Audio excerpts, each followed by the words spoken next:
Nagbabalang isang eksperto na posible mauwi sa pinakamalalang oil spill sa bansa ang paglubog ng MT Terra Nova sa Limay, Bataan kung hindi maabatan ang pagtagas ng langis. Ang problema, hindi pa maumpisahan ang paghigop sa 1.4 million liters ng industrial fuel.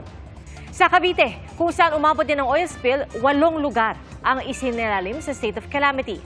May fishing ban na rin sa 9 na coastal towns mula sa Bacoor hanggang Ternate. Saksi, si June Veneracion. Hanggang kanina, may naghahango pa ng tahong sa Bacoor, Cavite.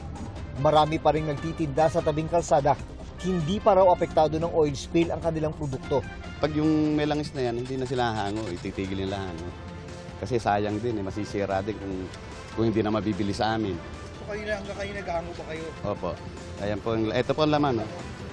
Ayan po ang laman, napakaganda pa ng laman.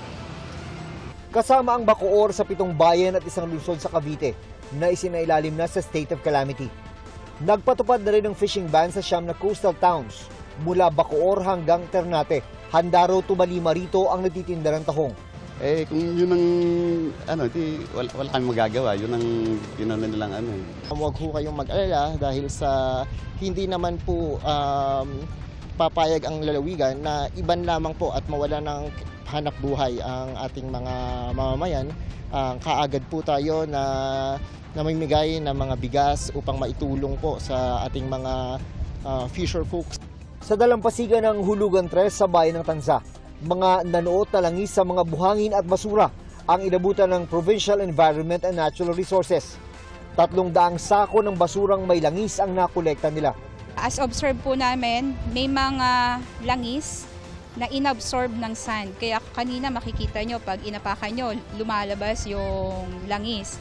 So definitely, hindi siya possible po talaga na mangolekta ng mga halaan at saka risky talaga siya sa health and safety ng mga tao nakakain. May mga namataan ding patay na isda, pero di pa raw masabi kung may kinalaman ito sa oil spill.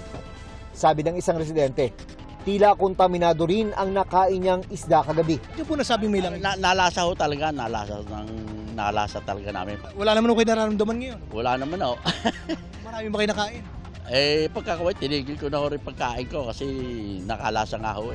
Nakarating na po yung mga report sa amin, mga validated report sa ating mga probinsya, sa ating mga agriculturist worker ng kanya-kanyang bayan na yung mga isda ay may mga amoy at may mga nakita na rin ho tayo na mga alimasag na kung saan punong-puno po ng langis. Yung mga isda po na nahuhuli ng ating mga mangingisda ay hindi rin po halos nabibili sa mga palengke. Ang mga isda sa mga palengke sa Bataan lumabas sa ligtas kainin, batay sa sensory analysis ng Bureau of Fisheries and Aquatic Resources. Sa pagmamanman ng ating mga ground personnel, wala naman tayong nakita na mga isda na may traces ng oil spill. Unang-una, titignan nyo. Kung walang marka ng langis, okay yan. Aamuyin, lalo na yung hasag. Kung wala kayo naamoy na ganun, okay din yan. Pero kahit ligtas kainin, bagsak na ang bentahan ng isda. Kahit sa malayong parte ng Manila Bay, hinuli ang mga ito. Una po, mga suki po. Sila pa po yung una-una talagang natatakot. Itong ganito, 340 po. Nung walang oil spill? Ngayon may oil spill, 240 nga lang. Ayon sa Kapitolyo, inaayos na ang ayuda at food packs para sa kanila. There is a recommendation to declare another state of calamity based on the effects of oil spill. Tinatayang aabot sa 17,000 mangingisda sa Bataan ang apektado na ang kabuhayan.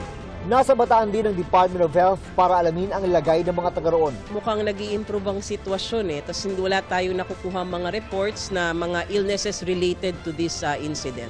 Ito na yung tinatawag na Ground Zero, yung pinaglumbugan ng MT Terra Nova. Hindi talaga pwedeng dumikit ng malapit na malapit dahil ongoing yung diving operations doon.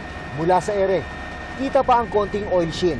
Pero wala nang mababakas sa langis sa panibagong Sea Surface Survey ng Philippine Coast Guard sa nilumbugan ng motor tanker. Wala ring masakit sa ilong na amoy ng langis sa paligid. Pero hindi pa ba umpisahan ang paghigop sa 1.4 million liters ng industrial fuel dahil pahirapan ang resealing and recapping o pagselyo sa mga valve ng barko. Kakausapin natin yung solver para i-check po yung kanilang mga personnel, baka po pwede silang magdagdag ng mga dive. Ayon sa Philippine Coast Guard, tutulong ang United States Coast Guard at ang National Oceanic and Atmospheric Administration ng Amerika sa pagsalba sa MTKR Terra Nova. Mahalagang maabatan ng oil spill dahil kung hindi, ayon sa isang eksperto, kung ang 1.5 liters na yan ay lumabas lahat, Million. 1.5 million liters na yan ay lumabas sa ating karagatan, iyan po ay nasa Tier 3, yung pinakamataas na oil spill response ng Pilipinas. At syempre, napakalaki ng impact niyan sa ating environment, sa ating ekonomiya, sa ating kabuhayan at sa ating kalusugan. kanina nagsagawa ng preventive inspection ng DNR at PCG sa may area ng Dolomite Beach sa may Manila Bay. Wala pang kumpirmasyon kung umabot na roon ang tumagas na langis. Para sa GMA Integrated News, ako si June Veneracion, ang inyong saksi. Mga kapuso, sama-sama tayong maging saksi. Mag-subscribe sa GMA Integrated News sa YouTube at para sa mga kapuso abroad, samahan niyo kami sa GMA Pinoy TV at sa www.gmanews.tv.